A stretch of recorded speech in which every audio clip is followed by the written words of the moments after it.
Okay, we're checking to see what the gods of TriMet have done here.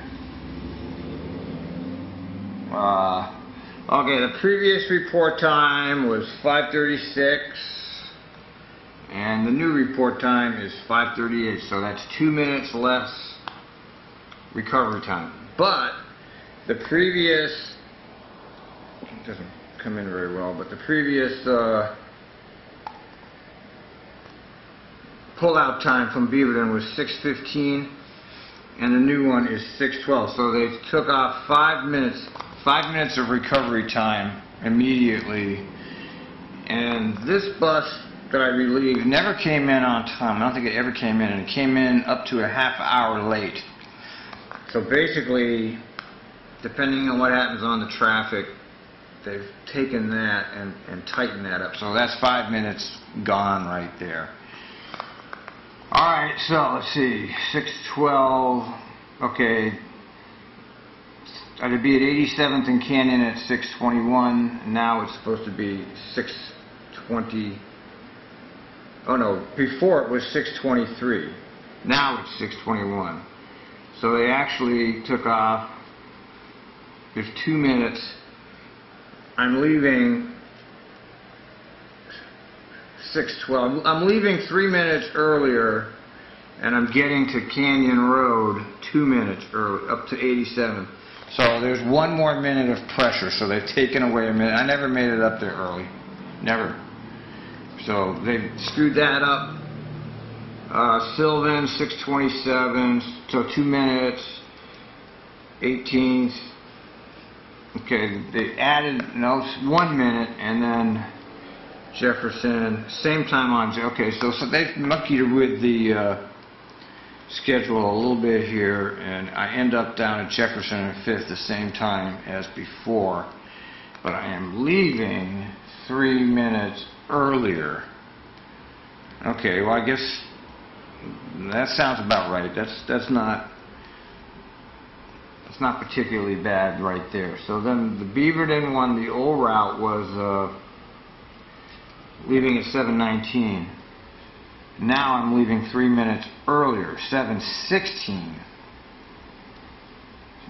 And I'm getting to Jefferson at 7:38. So they did the same thing there.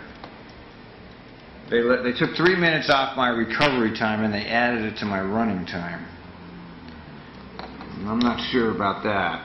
So from a 19-minute layover, that's if there's no traffic, you know. And there can be considerable traffic on Highway 26. I'm not really sure this is a very good idea. This is not going to add to the reliability of the service. I mean, when there's no traffic, it will be fine. But when there's traffic, they screwed it up. You know, of course, their intent is to make sure that I have as little break as possible. That's the honest. That's what they're doing, is they make sure I have as little break as possible. And now the old one was 8:19 and the new one will be 8:17, and once again I'm getting to Jefferson and 5th at the same time and back to Beaverton at the same time. And they took off 2 more minutes of recovery time, and they've added it to the running time. That's the same. And then the last trip, which is going to screw a bunch of people off of the transfer. There was a guy that used to take 76. He's not going to make it now. We're going to leave at 10:17 and get down to Jefferson at 10:36, which is what's scheduled here. And then back to Beaverton at 10:55, which is that. I don't have the. This apparently is not a, I don't have the other side of this. They had me scheduled back to the garage 5 minutes earlier, and that's not going to happen because I made it late anyway every day with the regular schedule, and I assume they have my schedule getting back to Beaverton at exactly the same time as I was before. I need to check that though. Yeah, basically they have me down in Jefferson on the last trip at the same time as the previous sign-up, which is the last sign-up. And they actually expect me to get to Beaver than 5 minutes ahead. That will never happen because I was always late. Maybe I could get there 1 minute early if everything went smoothly. And then back to the garage at 5 minutes faster.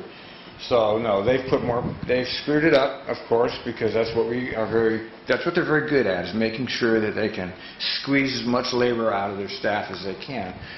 And but you know, I haven't really time slipped that much. I do time slip now because I don't feel I owe the company anything in terms of loyalty. And now you can be sure that it will definitely, instead of getting a 5 or 10 minute time slip, it will be a 10 or 15 minute time slip.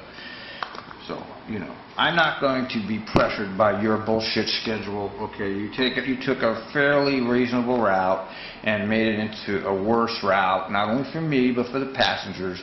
And for that, you should be congratulated because you're maintaining your lack of concern for operators and for customers in a consistent value that you have. That's your value.